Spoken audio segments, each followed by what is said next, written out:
Olá, dando continuidade aos módulos, né, de utilização do Iramutec, hoje vamos fazer a apresentação de como utilizar o software, né?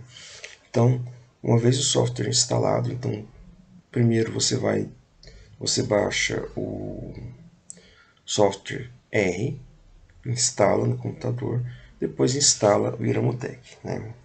Na hora da instalação você pode escolher português, inglês ou francês como a língua do software, né, da interface.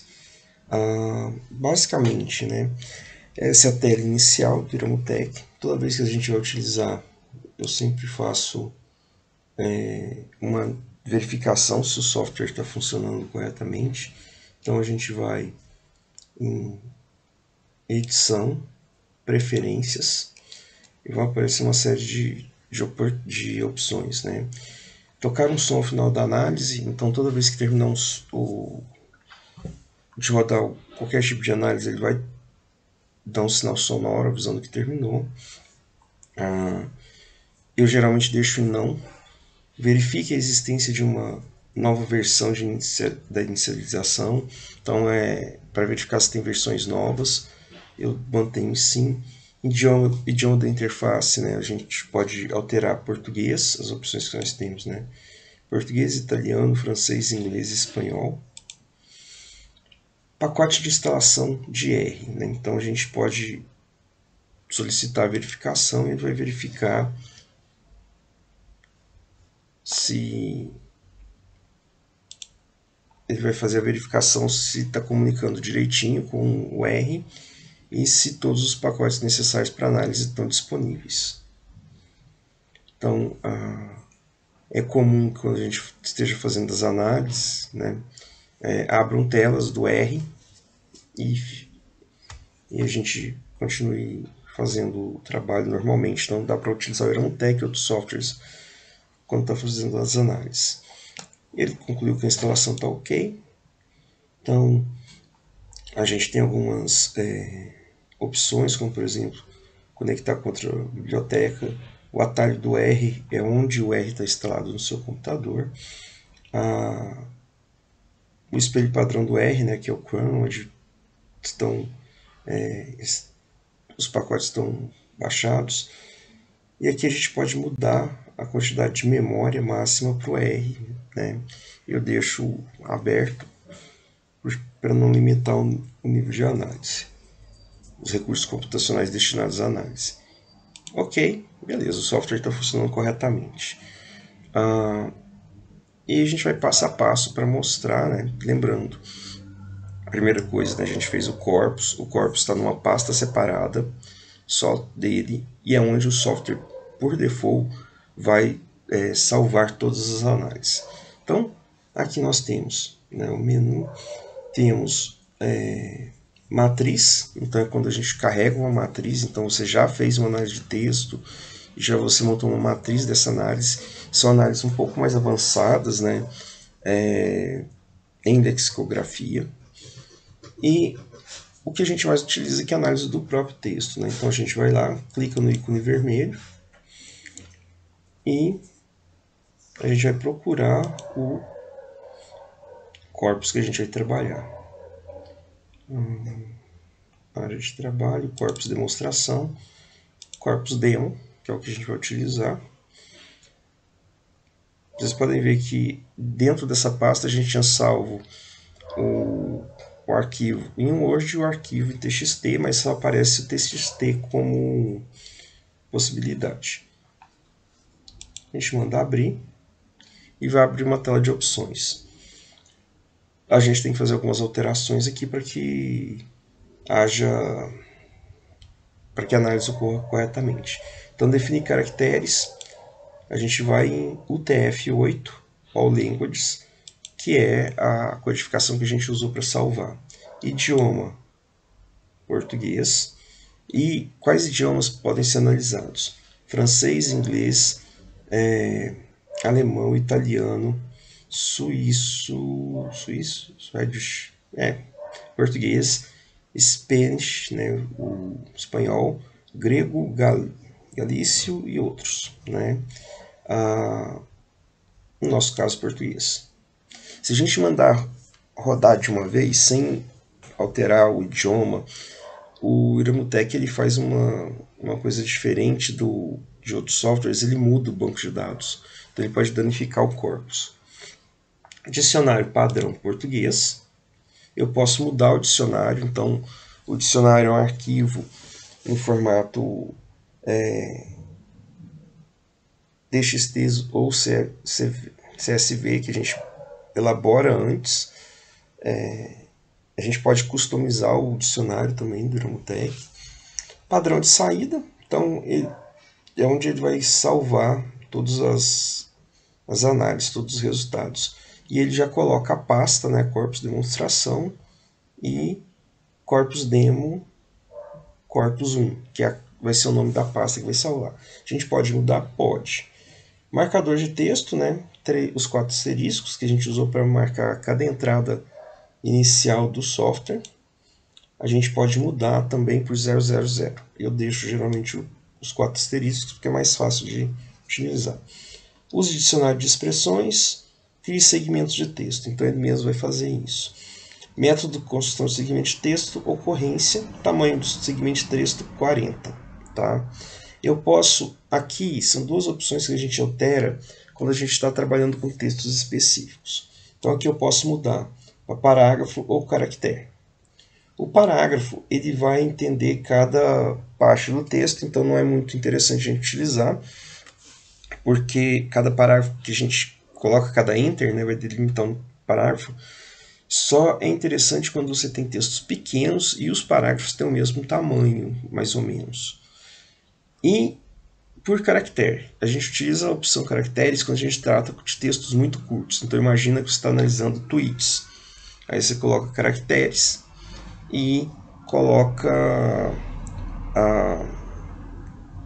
a quantidade de caracteres. As ocorrências, por default, vem 40, o tamanho do ST, 40 palavras, porque em linguística se estima mais ou menos a quantidade de palavras necessárias para você estabelecer algum núcleo de sentido. Né? Aqui a gente tem outra opção chamada limpando. E aí que ele vai colocar o texto todo em minúscula, ele exclui os caracteres que não estão nessa lista, que são os aceitáveis, substituir apóstrofo por espaço, substituir traço por espaço, mantém a pontuação sem espaço entre 2 formas. Essas 2 opções a gente não utiliza, né? Porque se você manter a pontuação, é necessário que a pontuação esteja muito correta. Né? Então, quando a gente está trabalhando com entrevistas, nem sempre a pontuação sai como a gente gostaria, quando a gente está fazendo, por exemplo, análise de transcrições. Quando a gente está trabalhando com textos já formatados, por exemplo, estou analisando os livros didáticos de biologia dos últimos 10 anos, aí sim você mantém a pontuação, porque ela já foi revisada. Tá? Então a gente dá OK e ele vai começar a rodar as análises. Essa primeira, aqui no canto da tela, né, no canto esquerdo da tela, vai aparecer o texto que você está analisando. Né? Aqui está todo o meu histórico. Se eu quiser voltar em algum, é só eu clicar em cima que ele vai abrir a análise de novo, só que ele vai rodar a análise de novo. Né? Então, se eu tiver alterado o local que a pasta que esse corpo estava, se eu tiver alterado e eu clicar para rodar de novo, não vai rodar, porque foi mudado de lugar. Então ele não guarda na memória as análises, ele guarda o que foi feito, o histórico das análises, mas não a análise em si. Então toda vez que a gente vai abrir, ele refaz essas análises.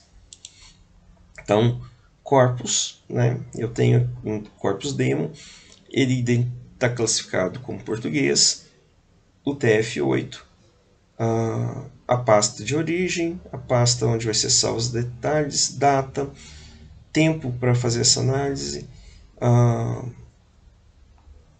o tamanho da UCS, né, unidades centrais de sentido, elas têm 40 caracteres, e aqui número de textos, 4. Aqui a gente confere se tem a quantidade de textos que eu coloquei lá. Então são 4 entrevistas, então são 4 entradas com 4 asteriscos. Beleza. Ele segmentou em 214 segmentos de texto.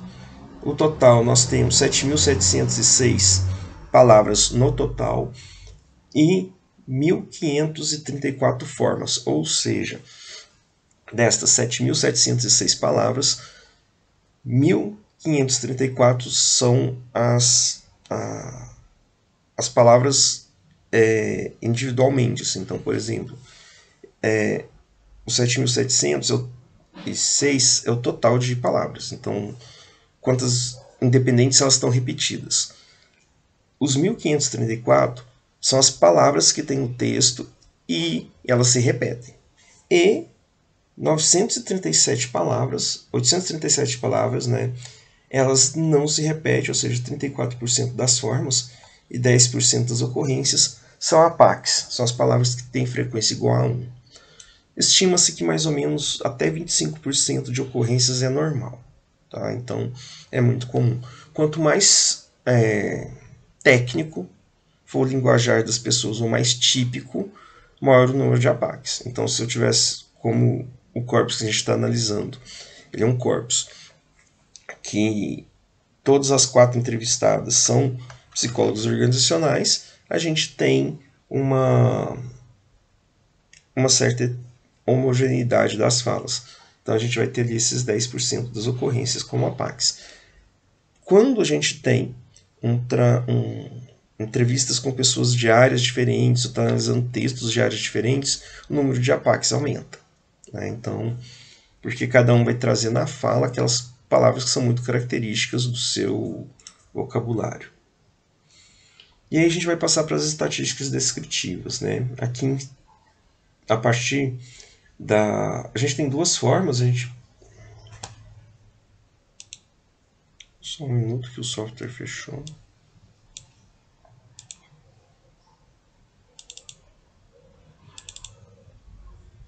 Eu tenho 2 formas de fazer essa estatística descritiva, né? De acessar as estatísticas. Eu posso clicar em análise de texto e vai aparecer as estatísticas, ou eu posso ir às análises, né, necessárias, ou eu posso ir aqui nesse menu aqui do lado. Então, o primeiro que apresenta, esse laranja que apresenta um gráfico, são as estatísticas descritivas, o gráfico porque ele vai fazer a lei de Zibit. E aí vai aparecer as opções para a estatística descritiva. Definições, né, que são as opções. Lematização. O que é lematização? O software vai pegar as raízes das palavras e vai analisar e vai agrupá-las. Né? Então ele vai contar todas as palavras individualmente e suas flexões. Então, por exemplo, ética e ético ele vai contar pelo lema e não pela palavra individualmente, né? Então, é como se ele fizesse um dicionário de formas, é o que a gente chama de dicionário de formas reduzidas, né? Então, ele vai, a partir da lematização, ele vai analisar as palavras pela sua classe gramatical dessa forma. As propriedades-chave, né? A gente pode escolher, então, por exemplo, se eu colocar 0 aqui, por exemplo, no adjetivo, ele vai ser eliminado, não vai ser contado os adjetivos. Se eu colocar como 1, ele vai ser considerado forma ativa, 2, forma suplementar. Notem que o software, apesar de a gente colocar a opção de interface em português, nem tudo vem em português. Né? Então, por exemplo, um adjetivo. Eu posso ver a lista. Era para ver, né? E sairia a lista dos adjetivos todos que a gente pode ter em português. Aqui é importante a gente ter uma noção de gramática, né? Para conseguir fazer isso. Então, adjetivo, demonstrativo, indefinido, interrogativo, então tem todas as classes gramaticais, né? E como eles são, se eles são analisados ou não. Então aqui a gente define o que é forma ativa e o que é forma complementar. Essa definição eu mantenho porque ela foi feita por linguistas, né? Então os brasileiros que ajudaram no desenvolvimento do dicionário de formas em português já fizeram isso, então a minha tendência é manter. Ok, e eu mando rodar.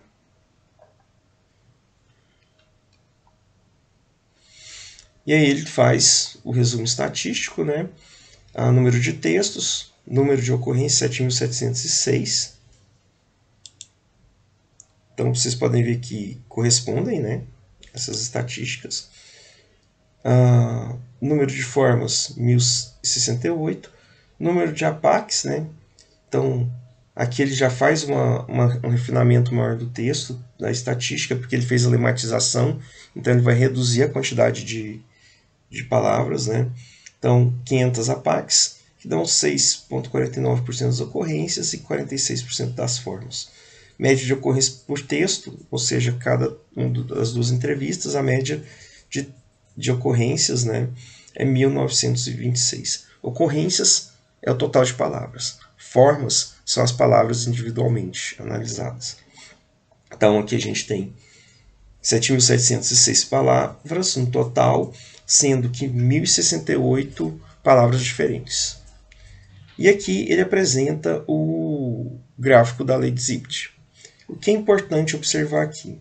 Essa forma decrescente ela é indicativa, né, da naturalidade desse texto, que esse texto é um texto que muito provavelmente demonstra uma verbalização normal de ocorrer nos textos, né? Então a lei de Zipf ela apresenta um logaritmo, né, em resumo, né, que nós temos palavras que ocorrem muito num determinado texto e palavras que ocorrem muito pouco. Então a gente vai ter palavras com frequência próxima a 500, né, e muitas palavras com frequência igual a 1. Né? Então esse gráfico é importante. Ele normalmente não é reportado nas análises, mas é importante para demonstrar que o seu corpus ele mantém a estrutura esperada de um corpus que represente uma linguagem natural. Né? E se fosse uma análise estatística quantitativa, com banco de dados quantitativo, seria muito similar ao que a gente faz de uma análise de normalidade, ou análise de outliers. Tal. Quando esse gráfico apresenta uma forma muito dispar comparada com isso, a gente pode suspeitar que esse corpus ele não é tão natural. E aí a gente tem que conhecer bem o corpus, né, para dizer por que isso acontece. Então, por exemplo, a gente analisa tweets, é comum que, como o número de palavras é muito pequeno, né, em cada tweet, é comum que a gente tenha problemas, né, dessa distribuição.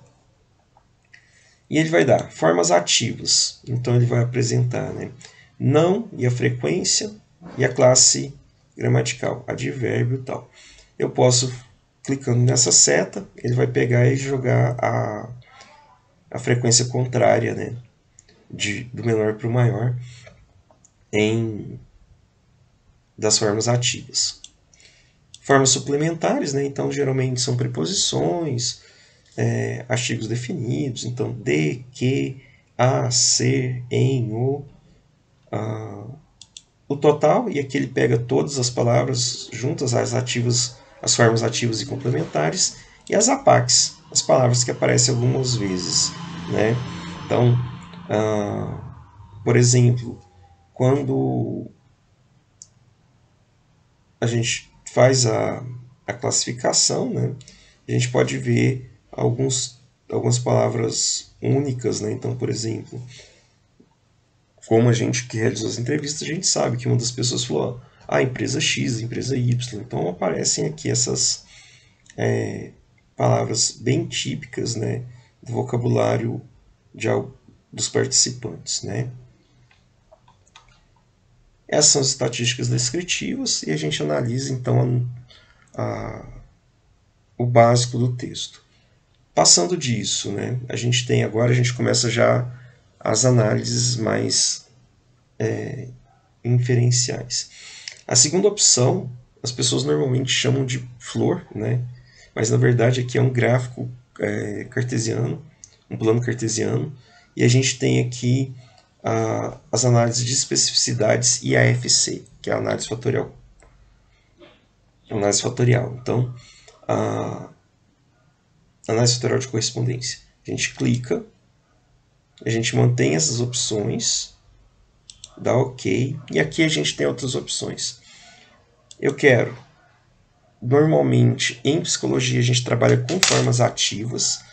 Quando a gente está trabalhando com psicolinguística ou alguma forma, algo que as formas complementares são necessárias, a gente mantém. Então, eu escolho formas ativas. Eu posso definir por variável ou por modalidade. Então, variável, né, é entrevista.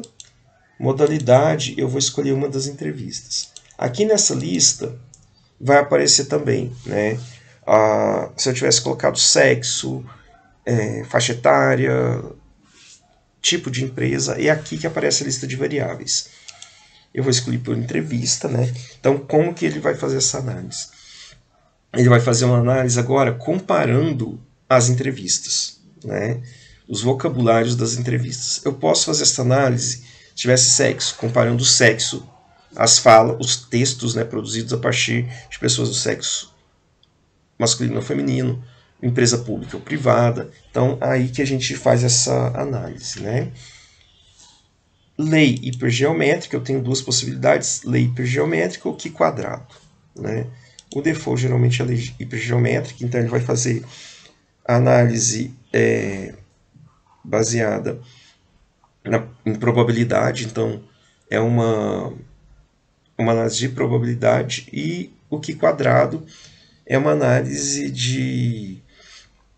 É criada uma tabela de contingência, e nessa tabela se observa as probabilidades acima do acaso, né, de surgimento de uma palavra num determinado contexto.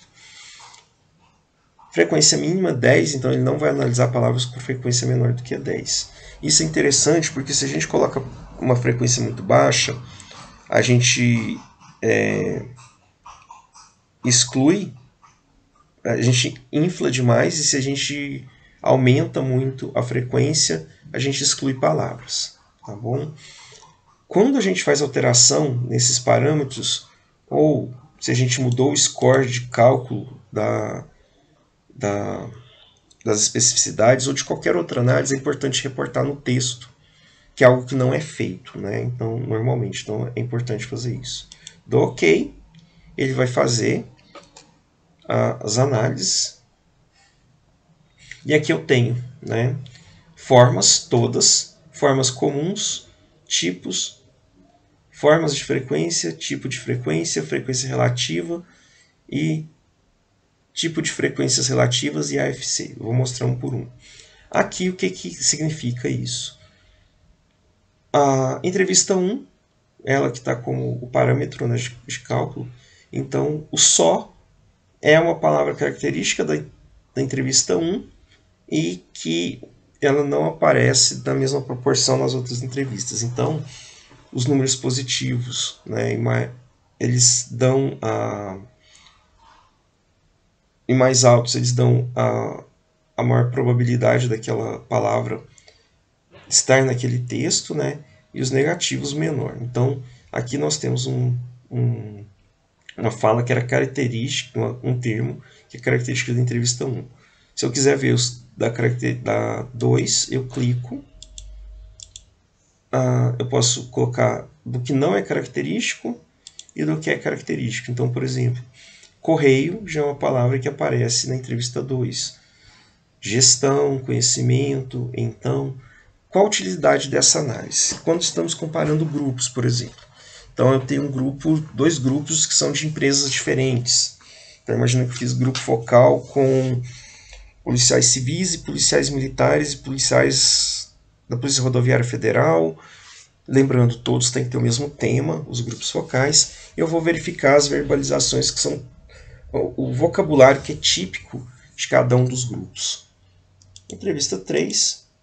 Então, processo já é uma palavra característica. Achar, pessoa, gente, social. Mas, por exemplo, gente, ela aparece na entrevista 2 e na entrevista 3.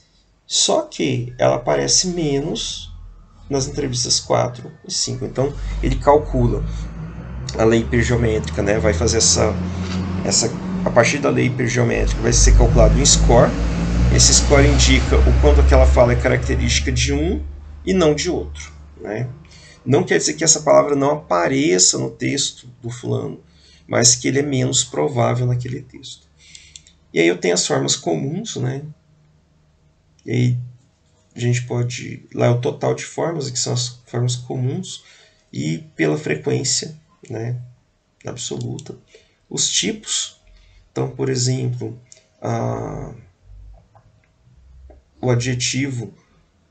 Adjetivos são mais comuns na forma 1, para a entrevista 1. Adjetivo e preposição para 2. A 3 já utiliza mais substantivos. Nome non é substantivo, né? O 4 utiliza mais pronome pessoal. Então, aqui a gente consegue ver características típicas das classes gramaticais mais utilizadas. Isso é interessante, por exemplo, quando a gente está fazendo entrevistas na área de educação, linguística, ou eu estou analisando algum texto em termos de características muito específicas. Por exemplo, eu quero... Imagina que estou analisando entrevistas de pacientes com diagnósticos diferentes, né? E esses diagnósticos trazem, teoricamente, algumas coisas relacionadas ao tipo de pensamento, né? Pensamento autorreferente, por exemplo. A presença de pronomes, né, pode ser um indicativo interessante para essa análise. A frequência das formas, e é a frequência absoluta. Então, por exemplo, o não, ele aparece na entrevista 1, ele tem frequência, não é uma frequência igual a zero na entrevista 1, 2, 3 e 4, mas os scores hipergeométricos são diferentes, né, por conta do cálculo. Tipo de frequência, né, o tipo, né, então os substantivos são mais comuns na 3 do que nas outras, então a gente consegue verificar todas essas questões. A frequência relativa, né, então é feita uma frequência comparativa entre as palavras e a frequência relativa das classes gramaticais. E aí vem a FC. O que é a FC? A FC é esse gráfico que faz a plotagem das formas, né, das palavras ativas num gráfico bidimensional.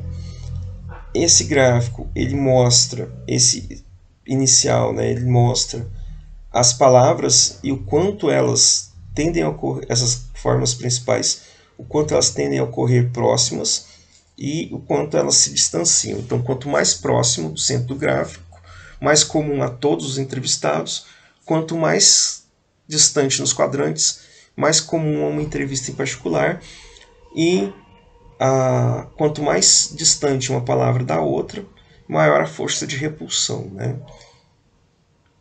Aqui a gente pode ver a oposição entre as entrevistas, né?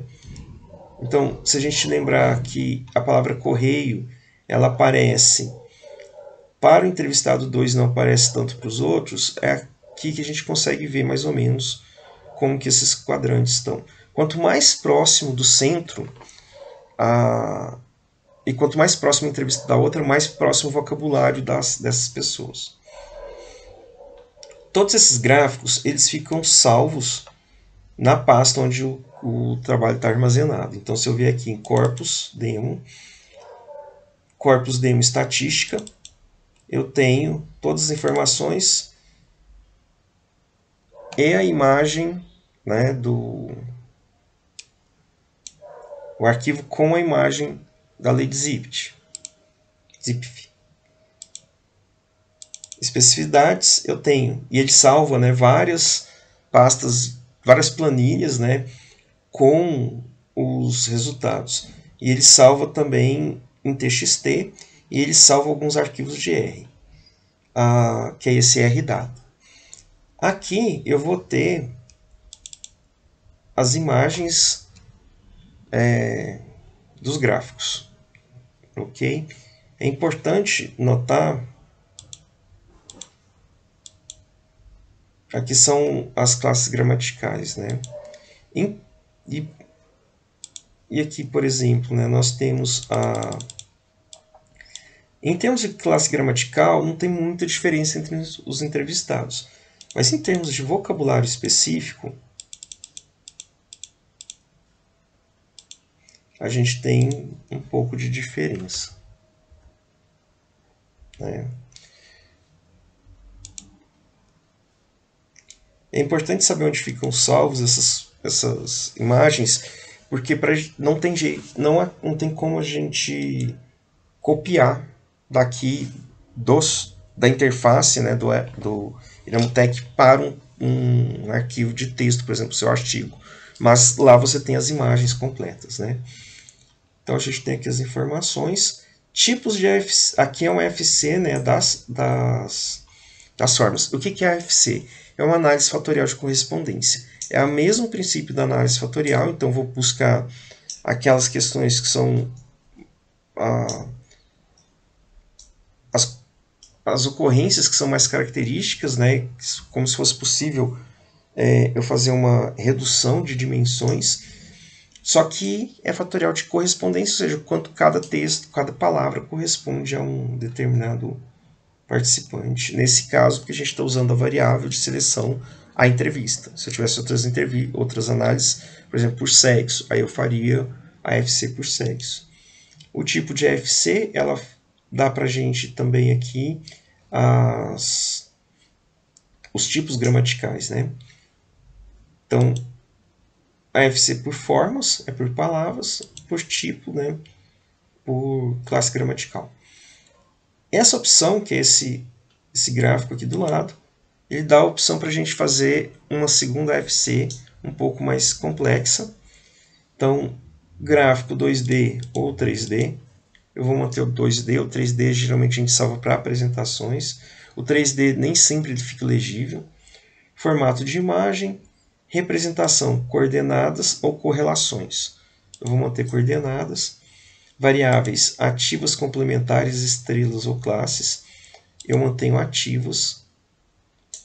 E aqui são questões de tamanho da imagem. Tamanho do texto é a fonte. E aqui a gente pode estabelecer algumas coisas. Por exemplo, só utilizar scores acima de 50 para X, né? Por classe, por ponto ou por limite de pontos da classe do Q quadrado. Evitar sobreposição. Então ele vai mudar um pouco a imagem para não ficar muito lotada. Ou eu mantenho, porque às vezes é importante eu ver o quanto que os vocabulários são próximos. Tamanho de texto proporcional à frequência. Eu posso colocar que o texto aumente ou diminua de acordo com a frequência. Ou com o Q quadrado. Os fatores, né, é o default, ele vai arbitrar dois pontos, né, como coordenadas para gerar o gráfico. Transparência de esferas e fazer um filme. Fazer um filme, ele vai criar um MP4, né, da montagem do gráfico. Eu vou fazer com e sem o filme. Então, peço, ele vai fazer a análise. E aí ele já faz a FC, né, como estava por tipos, ele faz colorido caracterizando cada entrevista. Se eu fizer por formas, vai sair as palavras características de cada entrevistado, né? Então, as cores são arbitrárias. Então, aqui a gente identifica cada entrevistado pelas cores dadas para eles.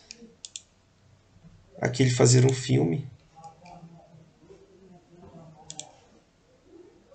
Não está a opção aqui. Fazer o gráfico 3D e fazer o filme. Eu dou OK. Não rodou, provavelmente porque tem pouco texto, né, para essa análise. E também porque nem sempre o computador tem todos os defaults para todos os pacotes ou plugins para fazer, né? Então essa AFC ela dá para gente todos os detalhes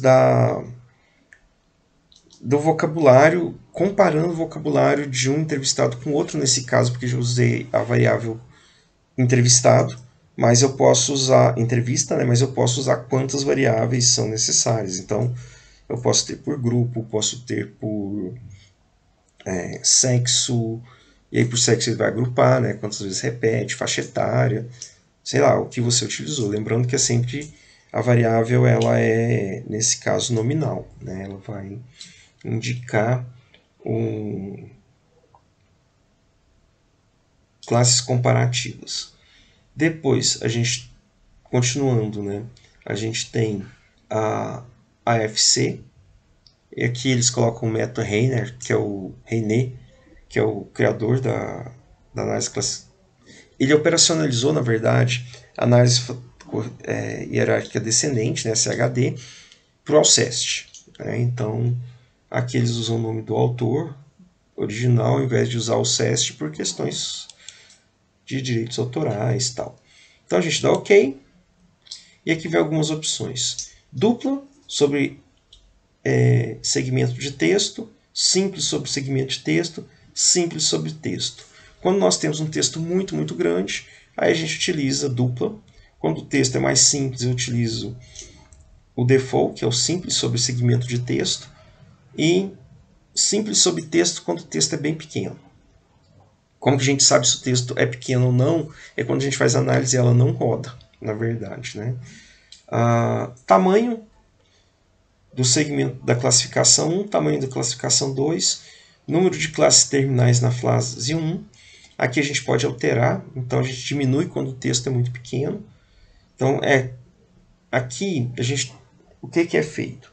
Ele vai classificar o texto e volta reclassificando quando você faz a dupla. A simples acontece uma vez só. Número de classes terminais. Então, é como se a gente estivesse numa análise fatorial, definindo quantos fatores a gente quer. Então, aqui a gente coloca como 10. Raramente a gente vai ter um texto com mais de 10 classes. Tá? Quando não roda, porque o texto não é muito... não tem informação suficiente para gerar a CHD, a gente pode reduzir, tá? Aqui para 7, o número de classes, para ver se retém mais informações. A frequência mínima de segmentos de texto por classe, ele já mantém, né, o automático. Se eu mudo, ele vai tomar isso como parâmetro. Frequência mínima de forma analisada, ou seja, tem que ser palavras que aparecem pelo menos 2 vezes, APACs não são analisadas. Número máximo de formas analisadas, 3.000. Tá? Método SVD, então esse aqui é o método de retenção das classes. Né? O default é o IRLBA e o SVDR a gente utiliza para classes com textos menores. Modo fácil é como se ele fizesse uma análise mais com parâmetros menos rigorosos. Né? A gente utiliza também quando só o texto é menos carregado de informações. Aqui a gente tem uma outra opção que são valores por padrão. Né? Nessa versão do software ela não tem retornado uma opção para você customizar. E aqui eu dou OK. Ele vai fazer a análise. Como eu falei, aparece uma tela do R, né, e essa tela vai fazendo vai demonstrando os cálculos, né, e as operações e o algoritmo rodando, os pacotes rodando no R. Né? Então, e aí ele chega na classe. Antes de analisar as classes, é importante que a gente faça uma análise dos resultados descritivos, tá? Então vamos lá. Então ele volta, né? Número de textos, 4, número de segmentos, 214, número de formas, 1534. Vocês podem ver que já reduziu a quantidade de palavras, porque ele só vai analisar palavras com frequência acima de 10, ele não vai analisar palavras com frequência menor que isso. Número de ocorrências, né? 7.706. Número de lemas, ou seja, que as palavras contadas a partir da aplicação do dicionário, 1068. Formas ativas, 949. Número de formas suplementares, 114. Formas ativas com frequência maior que 3, 314. Média das formas por segmento, 36. Então, cada segmento de texto tem mais ou menos 36 palavras. Número de clusters, que são as classes, 5. E aqui vem uma questão importante. Ele vai mostrar quanto de texto foi retido, quantos segmentos foram retidos na classificação. 152 segmentos classificados de 214. Ou seja, uma retenção de 71,3%. O que essa retenção indica? Ela indica o quanto do seu texto pode ser classificado nessas formas e quanto do seu texto não pode ser classificado. Lembrando, a classificação é uma análise a partir do quadrado. Ela analisa o quanto uma palavra ocorre junto com outras na mesma classe, e além do acaso, e quanto ela não ocorre em outra classe. Então não basta ter uma ocorrência grande numa classe, mas ela tem que ocorrer em uma e não ocorrer na outra. Esse 71%, ele indica então quanto do seu texto foi aproveitado. Quando essa porcentagem diminui, quanto mais ela diminui, mais indica que seu texto pode ter mais de um tema, por exemplo, ou influência do tipo de verbalização, ou que às vezes você não tem texto suficiente para ser classificado. O ideal é que ela fique em 75%. Alguns autores colocam 70% aceitável. Esse padrão ele é muito relativo, assim, relativo em relação é ótimo, é muito relativo, porque a gente tem que analisar o texto, né? Como a gente tem só 4 entrevistas, esses 70 podem ser admitidos. Esta informação tem que ser apresentada, né? A quantidade de segmentos de texto, número de formas, número de ocorrências e número de classes e o percentual retido na CHD, ele tem que aparecer no relato. E aí vem as classes. O que é importante, né? As cores são arbitradas pelo software. É importante que a gente faça análise dessa relação. O dendrograma ele tem 2 informações, né, dentro dele. Uma é a relação entre as classes. Então a gente tem uma classe 5 que ela tem em relação às classes 2, 1, 3 e 4 uma independência. Por quê? Essa linha aqui coloca ela vindo independente para cá. A classe 2 é uma classe hierárquica, classificação hierárquica descendente, que ela apresenta uma hierarquia entre as classes. A classe 2, ela tem uma relação com a classe 1, 3 e 4, mas ela está num nível hierárquico diferente da classe 1, que a classe 3 e 4 estão num nível hierárquico ainda abaixo da classe 1. Então, só que as duas estão no mesmo nível. Então, muito provavelmente, aqui nós temos classes que tenham temas similares.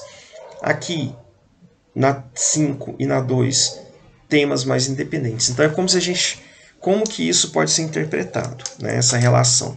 Nós temos um tema na classe 5, que ele é um tema relativamente independente. Os temas da classe 2 é como se fosse um tema superior, que vai se dividindo, que tem relação com temas abaixo, como, por exemplo, a classe 1 e a classe 2, 3 e 4, depois abaixo da 1. É como se a gente imagine um diálogo onde você começa com um assunto maior, depois você entra em um outro assunto, um pouco independente, mas ainda próximo, que é a classe 2. Então, o grande assunto inicial é A5, depois A2, depois esse assunto ele é dividido num outro tema, e que depois tem mais 2 assuntozinhos menores embaixo. Seria mais ou menos essa ideia contida nessa relação das linhas. A CHD, então, essa aqui é a forma de análise que foi feita. Então, é um gráfico que ele indica as tentativas de análise, né? E aí, mas o que a gente mais utiliza é essa segunda opção aqui. Então, a gente tem essa opção do dendrograma, logo aqui abaixo do nome CHD, tem a segunda opção, que é esse gráfico com as formas. Aqui são opções de tamanho da imagem, e aqui de apresentação. O filograma, né, que é essa apresentação de cima para baixo com a CHD.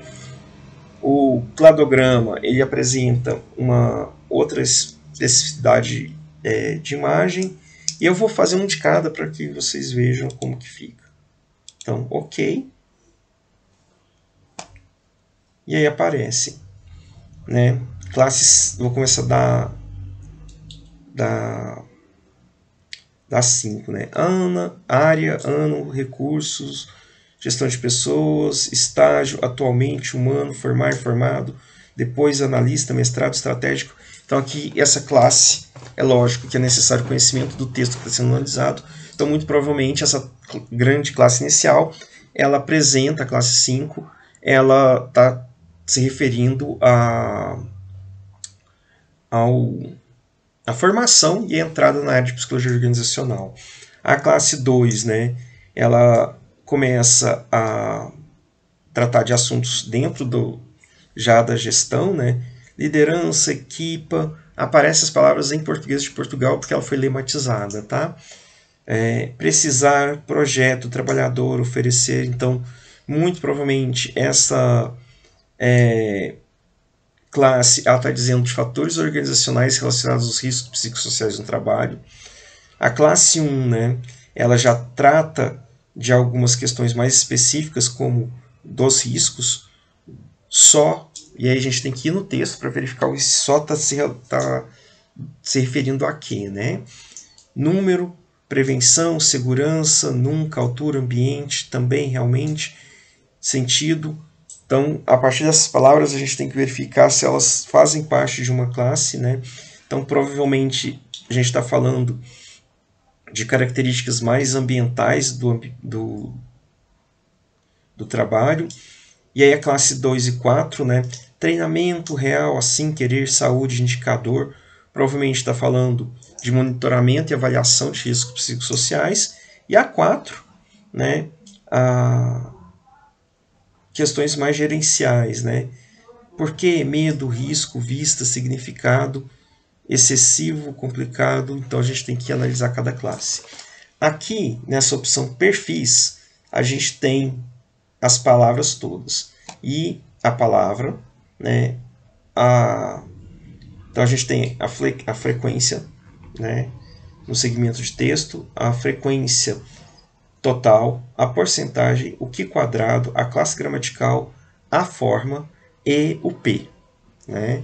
Então, normalmente a gente reporta os P's significativos, né?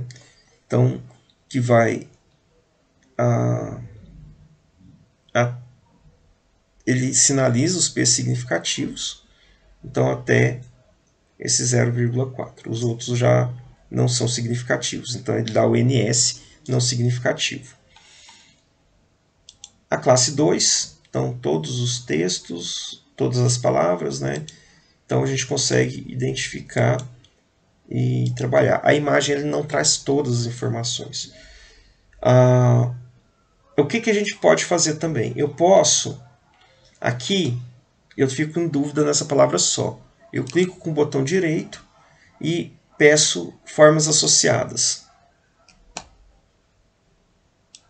Ele vai me dizer que tem 10 formas associadas ao só.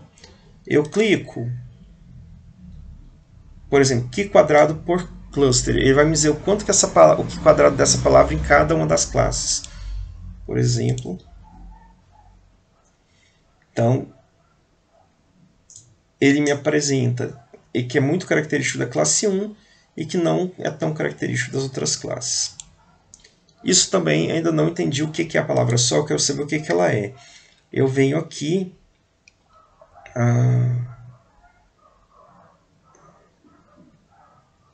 típico, segmentos de texto típico, né? E aí eu faço absoluta, soma do que quadrado de formas marcadas no segmento e dou OK. E aí aqui eu consigo identificar. Então não são só 8 metros, eu preciso entender, tá? Então você consegue identificar onde estão os segmentos de texto típico, né, dessa classe, e aí você consegue entender onde a palavra só se encaixa aqui dentro e o que ela pode significar. Isso é uma pista para a gente conseguir entender, né? Eu quero saber também, se a classe 1 ela é mais característica, qual que é a influência das entrevistadas na formação de cada classe. Ao final, eu vou procurar aqui nas classes onde aparece entrevista, né, no final. Eu venho aqui, que quadrado por cluster, ele vai me retornar a entrevista 1, né, o quanto que ela contribuiu com cada uma das classes. Então a gente vê que ela tem uma contribuição muito significativa na classe 1. Essas imagens que são geradas a partir dessas opções, elas têm que ser salvas, elas não são salvas automaticamente. Mas eu quero saber como que ela fica em relação às outras participantes. Que quadrado por classe no dendrograma vai me mostrar, né? E aí eu consigo ver, por exemplo, que a classe 1, a entrevista 1, ela tem uma contribuição maior na formação da classe 1 do que nas outras. Mas eu quero fazer comparativo, então eu vou que quadrado da modalidade por variável. E aí aqui eu tenho uma possibilidade de comparar entrevista 1, 2, 3, 4, 5, 6 e verificar o quanto que cada classe tem uma influência, né, uma participação maior daquela entrevista. Isso aqui precisa ser analisado com muito cuidado, porque ele tanto pode indicar um viés, como pode indicar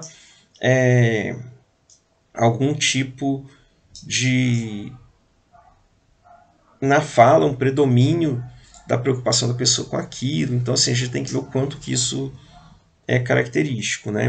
Então, muito provavelmente, aí a gente volta lá para identificar o que é a classe 1, né?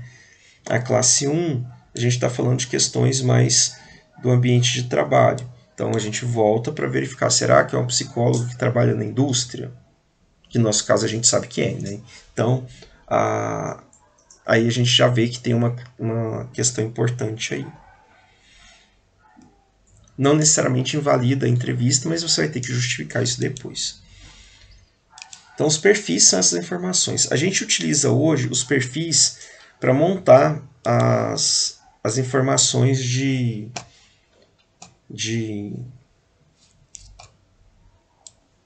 da CHD, né? Então, a forma mais comum da gente apresentar a CHD hoje não é essa forma que aparece ali, né? Eu vou, no próximo módulo, que é o módulo de relato, eu vou mostrar como que a gente tem apresentado. Por dois motivos, né? A gente mandar essa imagem para as revistas, ela não pega todas as palavras. Se vocês olharem aqui, a CHD ela vai até o limite do tamanho da imagem, não aparecem todas. Mas quando eu vou no perfil, eu tenho significância até mais palavras do que aparecem lá. Então, como que a gente apresenta isso? E aí a gente tem uma outra fatorial, que é a fatorial de correspondência, que ela é feita por classe. E ela mostra para a gente aquela relação que o dendrograma mostra das linhas superiores, ligando as classes. Ela mostra para a gente aqui o quanto que essas palavras estão juntas ou separadas. Então a gente consegue ver aqui que a classe 5, que é essa roxa, opa,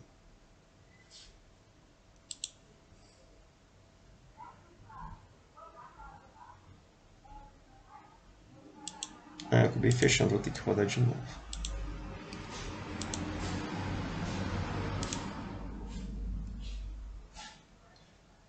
Aqui a gente fecha essas abas, às vezes quando a gente fecha, é necessário fazer de novo a análise para reaparecer aquela aba. Mas ela fica salva no, no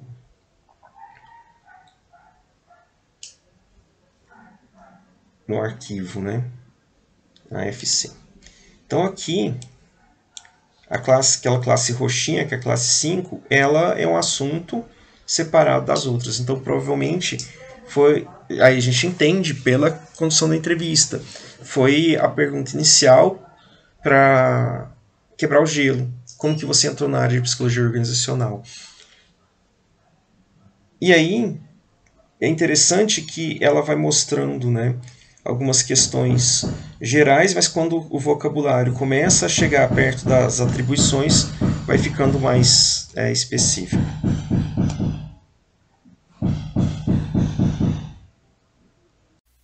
Olá, dando continuação ao nosso curso de utilização do Iramutec como software de análise textual, vamos tratar agora da elaboração do corpus.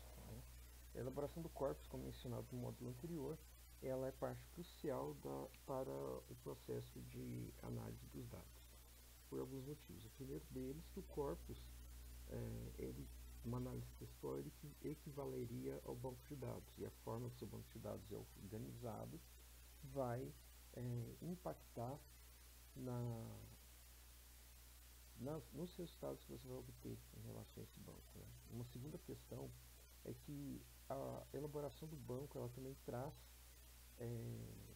consequências do ponto de vista de resultados, também em função das escolhas que nós vamos ter durante a formatação desse campus. Que são escolhas que devem fazer sentido do ponto de vista tanto metodológico quanto teórico, né? E principalmente em relação aos objetivos da sua pesquisa. Então eu vou apresentar e utilizar um corpus meu de uma aluna, Isabela Pestana. São entrevistas realizadas com profissionais de gestão de recursos humanos, notadamente psicólogos organizacionais, quanto à percepção desses profissionais sobre o que seriam riscos psicossociais no trabalho. Né?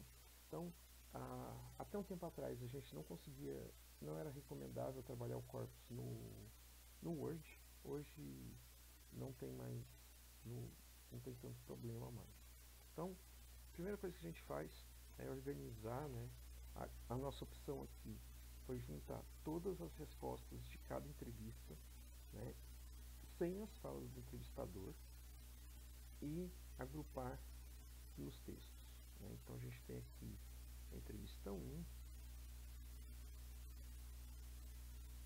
entrevista 2,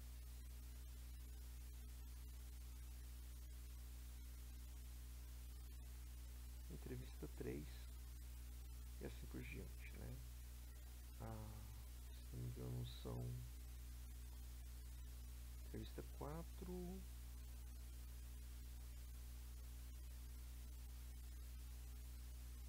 são 4 entrevistas.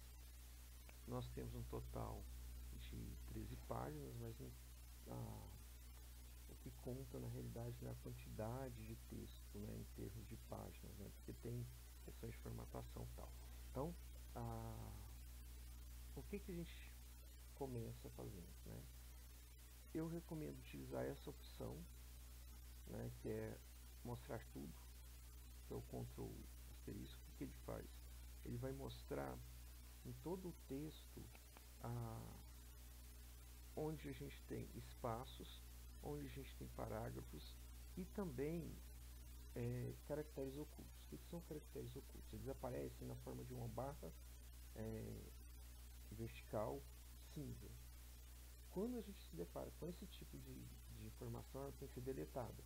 Por quê? Porque o Iramutec não vai ler, porque aquilo representa um caractere possível de ser lido pelo software. Então, questões de ordem prática, né? Nós optamos por separar as entrevistas, então todas as falas de cada participante em blocos. Nós temos, né, os dados sociodemográficos de cada um, né? Então nós temos idade, temos sexo, temos tipo de formado, temos tipo de organização de trabalho, público ou privado. Tá? Então, para indicar para o software que temos um texto, nós começamos a primeira entrevista de todas. O que nós fazemos? Nós damos 4 enters, ou seja, 4 entradas, né, para que o software tenha esse espaço no início do arquivo para ler.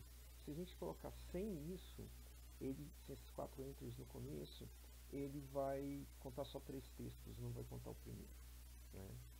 Então, o que a gente percebe? Né? Todo texto ele inicia com 4 asteriscos. Esses 4 asteriscos são comandos que dizem para o software a seguinte mensagem: aqui começa um texto. Logo em seguida, temos aqui a codificação das variáveis. Um espaço, logo em seguida asterisco, 3 letras para identificar a variável, nesse caso entrevista 01, né? Utilizando essa notação entrevista underline ent underline 01, se eu utilizo 01, eu posso colocar nesse corpus então até 99 entrevistas.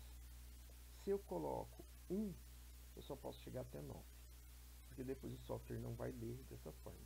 Se eu tiver 100 entrevistas, então eu tenho que começar com 001. 1000 entrevistas, eu tenho que começar com 999 entrevistas, né? Eu tenho que começar com 00001. Então, eu tenho que sempre contar a quantidade de variáveis possíveis, né? Se eu quisesse colocar mais informações, por exemplo, espaço, asterisco, sexo, 01, e aí eu tenho que deixar isso anotado em algum lugar, né? 01, homem, 02, mulher, 03, prefiro não informar. Empresa, EMP, 3 letras, underline, 01, pública, 02, privada, 03, economia mista. Então, se eu for utilizar essas informações. Quando que eu utilizo essas informações? Quando eu vou fazer, principalmente, estudos comparativos. Né? Então, é necessário que eu faça isso. Lembrando, né, que é um software quantitativo, as análises são quantitativas, então eu tenho que primar por questões de amostragem, né, que possam atender a essas questões. Né? Então, se eu tenho eu quero fazer comparação entre grupos, né, é importante que eu saiba disso, que eu vou precisar de uma quantidade maior, né? Então 4 entrevistas não me permite fazer muita comparação entre grupos. Tá? O que eu posso fazer nesse caso é identificar cada uma das entrevistas para poder depois verificar qual tem mais influência na formação do corpus. Tal. Depois, quantas variáveis eu posso colocar aqui? Quantas você quiser. É lógico que quanto mais variáveis você colocar, maior a necessidade de cuidado em termos estatísticos, né? Pois você pode aumentar a chance de erro, você pode aumentar os graus de liberdade, lembrando que está trabalhando em tempo quadrado. Então, restringe-se aquelas opções que sejam que atendam ao objetivo do estudo. O objetivo desse estudo, particularmente, é compreender a percepção de profissionais de psicologia organizacional em relação aos riscos psicossociais no trabalho. Então, para a gente não tem tanta necessidade nesse momento de fazer essa comparação. Né? Depois vem a segunda grande decisão, né? Nomes de áreas. Então, por exemplo, gestão de pessoas é o nome de uma área. Né? Para esse estudo específico, é importante que a gente identifique não como palavras soltas, mas como um conceito. Como nós fazemos isso? Nós vamos lá e colocamos gestão underline de underline pessoas. Opa.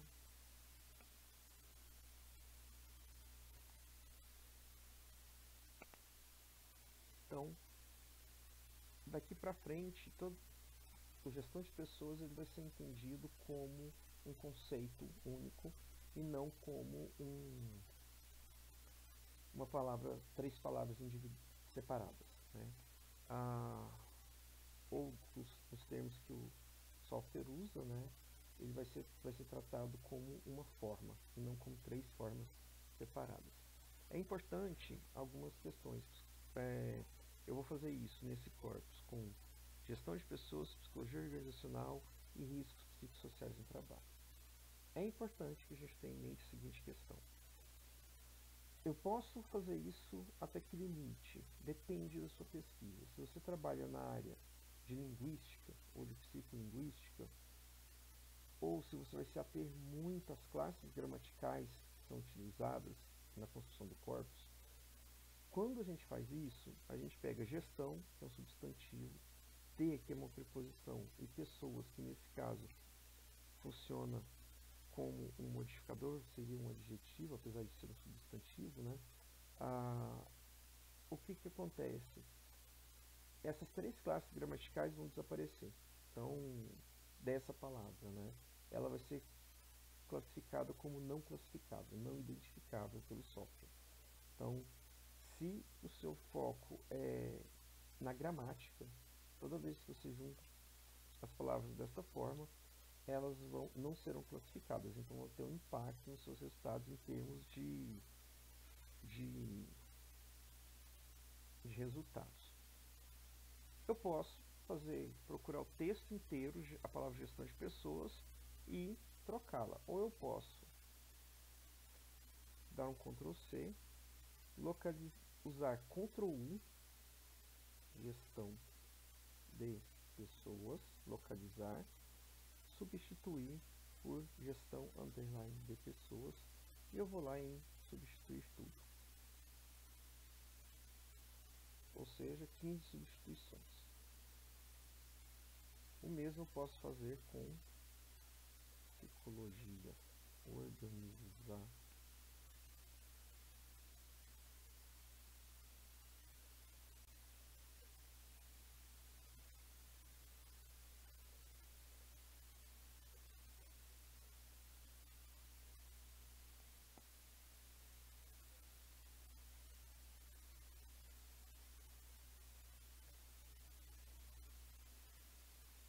Substituir tudo.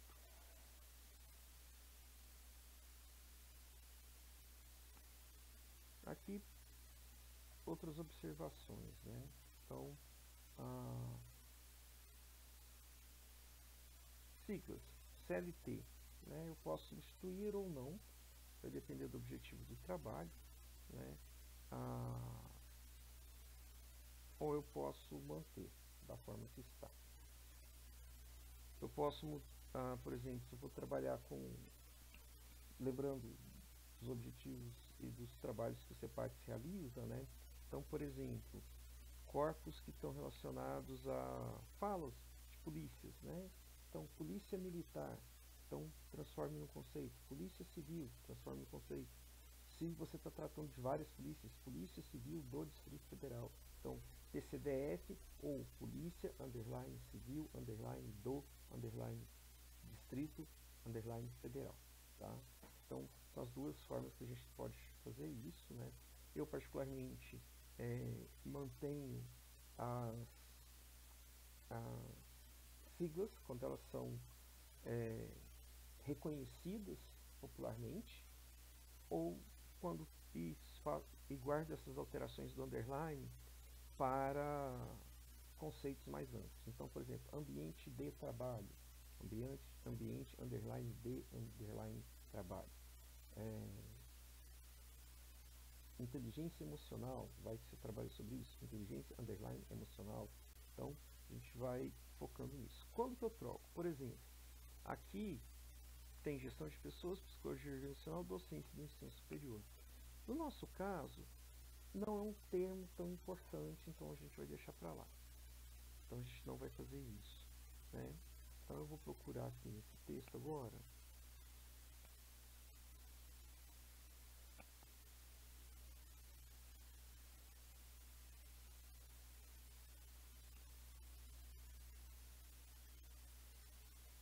Agora eu vou só localizar.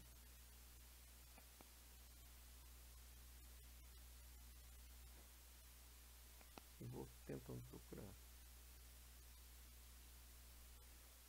Então eu vou trocar riscos psicossociais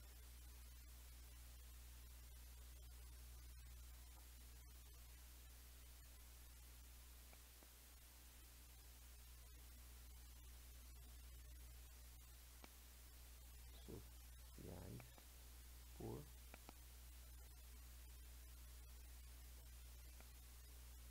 riscos psicossociais.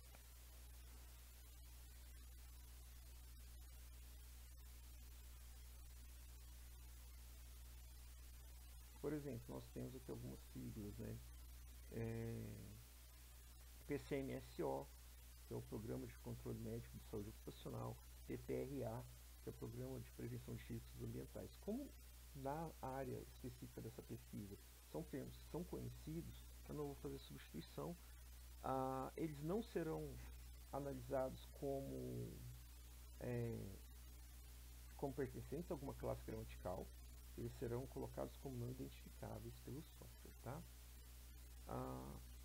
Eu faço, por exemplo, eu tenho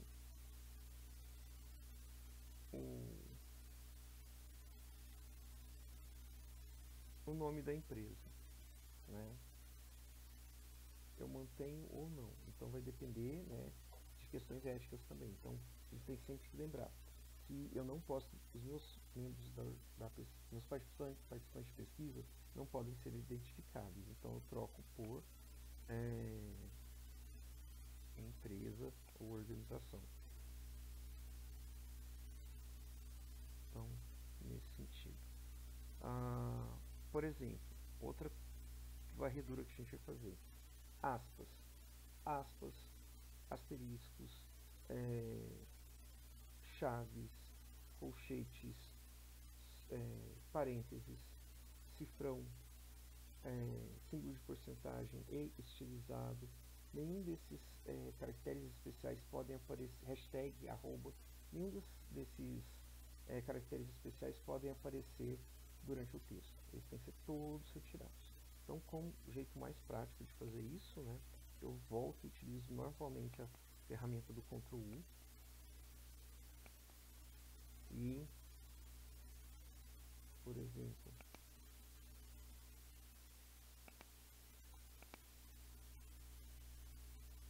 aspas simples, eu troco por espaço.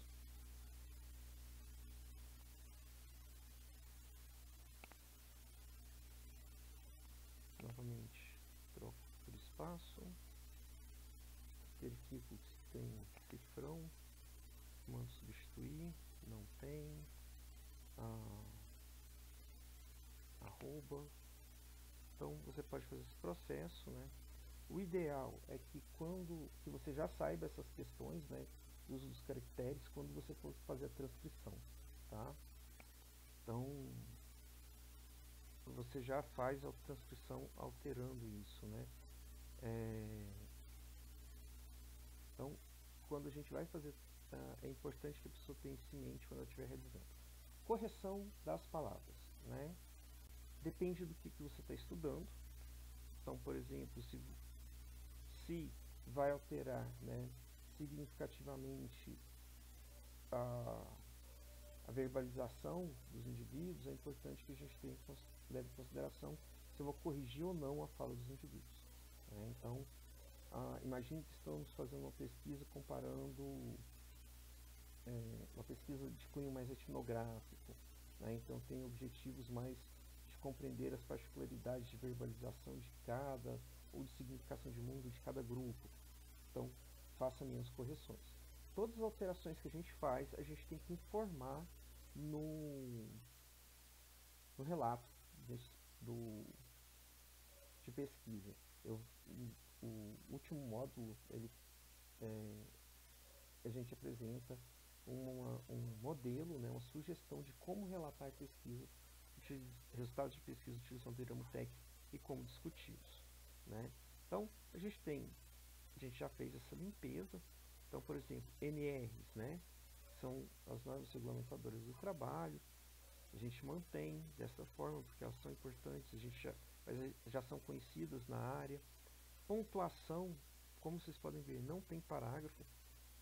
Aqui a gente tem um caractere especial, né? Lembra que eu falei caracteres ocultos? Pode ver que aqui aparece uma bolinha. Você pega e dá espaço e apaga, né? Então, como que a gente pode fazer? Ele não aparece em texto normal, ele só aparece com esse módulo aqui ligado, né? Então, podem ver que ele desaparece, novamente ele volta. O que eu faço? Dou um Ctrl C, Ctrl U, coloco aqui e substituo por espaço. Tinha 6.000 e poucos dele aqui que ia atrapalhar na leitura do trabalho depois, né? Então, esses caracteres ocultos eles só aparecem naquele modo. Então, basicamente, a gente vai ter a entrevista organizada dessa forma. Eu posso organizar de outra forma? Posso. Eu posso organizar por perguntas. Primeira pergunta, segunda pergunta, terceira pergunta. Mas como é uma entrevista semi-estruturada, existe uma variação, né, da profundidade da resposta a cada pergunta. Então não é tão interessante, é melhor fazer por pessoa. Tá? Substituir formas como né, daí, tipo assim, vai depender da sua pesquisa, do que você quer fazer. Né? Então, no nosso caso específico, né, não é importante, mas não aparece tanto nessa verbalização. Entrevistas que são, por exemplo, com adolescentes, costumam aparecer muita gíria, então o que eu faço?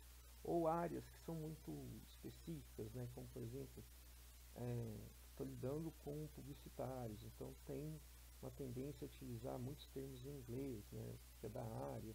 Então, sempre tomar cuidado com o que a gente pensar, né, se a gente vai utilizar o termo, se a gente vai traduzir. Particularmente, eu prefiro que se mantenha a linguagem original, não se faça tradução, no máximo retirada de algumas informações. Em termos de formatação, pode ser um texto corrido, não tem nem necessidade de parágrafo, o software não faz a leitura dos parágrafos, tá? Então ele vai entender como um texto corrido. Pontos de exclamação, ponto final, 2 pontos, isso a gente tira, tá? Não pode, palavras que são compostas e tem hífen, a gente substitui os hífens por underline também, tá? Por quê? Porque o hífen é utilizado para outra coisa. Por exemplo, a gente tem a palavra pra, que é a contração de para, né? Então eu posso manter porque o software vai ler como para, no fim das contas, por conta do dicionário de sinônimos que ele tem. Então a gente vai ter todas as informações. É sempre bom que a gente releia, né, o corpus várias vezes até conseguir verificar se tem algum tipo de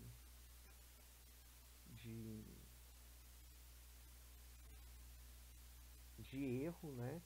Então é importante que a gente faça todo esse caminho, né, de verificação. Então, por exemplo, esses 3 pontos aqui eles não vão ser lidos, não fazem diferença. Aqui eu tenho um recuo, essa seta identifica recuo, eu tiro. Então, quando por exemplo, aqui aparece burnout, então é um conceito, a gente junta. Recuos não são importantes, a gente tira. Poupa muito trabalho se a pessoa que está transcrevendo já conhece, né, ou foi orientada a como transcrever. Então, por exemplo, RH. Então, eu mantenho o RH ou eu troco por recursos humanos, né? Então, são tendências. Como a gente já conhece a área, a gente mantém, não vai fazer tanta diferença para o nosso trabalho. Então, novamente um resumo.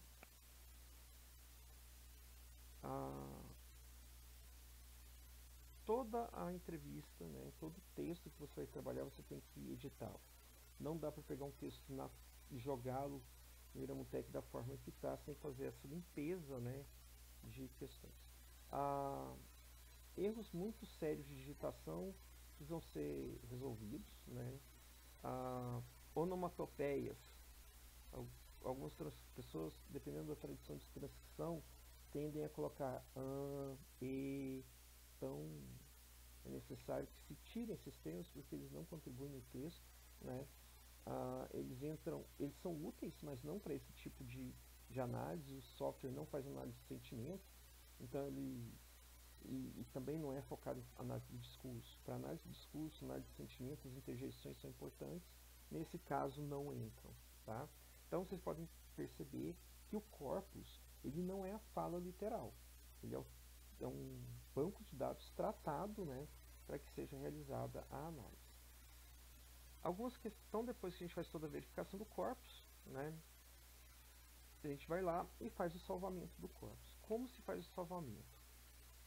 Algumas questões que são muito importantes. Eu tenho que ter uma pasta criada para isso. Então, na minha área de trabalho, eu não recomendo fazer isso na área de trabalho, está sendo feito na área de trabalho para facilitar a manipulação durante o curso. Vocês coloquem uma pasta dentro da pasta documentos ou na nuvem onde você salva seus trabalhos geralmente. Então, na área de trabalho, eu tenho uma pasta chamada Corpus Demonstração. Eu vou usá-la para esse mini curso, né? Então, o Corpus Demo, que é o texto em Word, né? Só que ele não é esse o que vai ser trabalhado pelo Iramutec. O Iramutec não lê o texto se ele estiver em Word. Eu preciso codificá-lo como TXT. Então, eu coloco o corpus original que eu estou trabalhando dentro de uma pasta. Dentro dessa mesma pasta, eu salvo o corpus que eu vou trabalhar no Iramutec, o corpus em TXT. Por que eu tenho que criar uma pasta para colocar os documentos? Porque o software ele vai salvar todos os resultados, todas as análises, todos os procedimentos dentro dessa pasta. Então é importante que essa pasta esteja acessível, né? E que depois que eu começo as análises, eu não fique mudando essa pasta de lugar para lugar no computador. Por que disso? Porque quando eu abrir o software novamente, essa análise vai estar lá salva, e se eu for continuar, ele vai buscar no mesmo lugar. Então, eu não posso ficar mudando de lugar toda hora, senão o software perde o caminho e dá muito trabalho depois para realocar. Então, o corpus está aqui, corpus demo. Eu volto para o corpus aqui, o arquivo, salvar como, documento do Word, aqui nas opções, né? E vou lá em texto sem formatação TXT. Tá? Quando eu pedir para salvar, ele vai me colocar algumas opções. Conversão do arquivo corpus demo TXT. Então o que eu coloco? Ele vai estar Windows padrão. O software não lê o Windows padrão. O que eu faço? Venho em outra codificação e procuro aqui embaixo. Hebraico, IBM Edic, tal. Vou descendo até chegar em Unicode UTF-8. Essa é a formatação que eu utilizo, né? Então, sem inserir quebras de linhas e sem permitir substituição de caracteres, certo? E aí o que eu faço? Eu vou e dou OK. E se a gente for lá na pasta, vai ter esse arquivo chamado corpus demo, certo? Se eu precisar editar, eu posso ou abrir o original e salvar em cima desse aqui, sobrescrever, ou eu posso abrir este com o Word, e aí eu utilizo a opção clico com o botão direito, abrir com, e procuro aqui escolher outro aplicativo, né? Não abram com bloco de notas nem com WordPad, que vai desconfigurar e depois o arquivo não é salvo, né? Não é lido pelo Iramutec. O meu conselho particular é: trabalhe sempre no arquivo em Word e salve a cópia em TXT, certo? Às vezes a gente percebe, em algumas entrevistas aparece o nome próprio de alguém. Então, o que a gente faz? A gente vai lá e retira os nomes próprios. Por que disso? É lógico, se for, por exemplo, um corpus que eu estou analisando, sei lá, uma discussão política no YouTube, os nomes não é problema, porque esse é o tema do trabalho, né? Então, candidato X, candidato Y, sei lá, Trump, Obama, sei lá, não é problema. O problema é quando a gente está fazendo entrevista, por exemplo, com famílias ou com pessoas e elas falam o nome de um familiar, o nome do filho, o nome da esposa, o nome do chefe. E isso dá margem a identificar quem são os participantes, né? A gente não pode deixar que os participantes sejam identificados, né, com as pesquisas. Essa é uma questão. De acordo com a 7ª edição do Manual da APA, um dos princípios importantes é: eu tenho que descrever os meus participantes das pesquisas, inclusive na quali, mas eu não posso dar margem para a identificação desses participantes, né? Então, se eu deixo nomes de chefes, às vezes ou de empresa, é muito fácil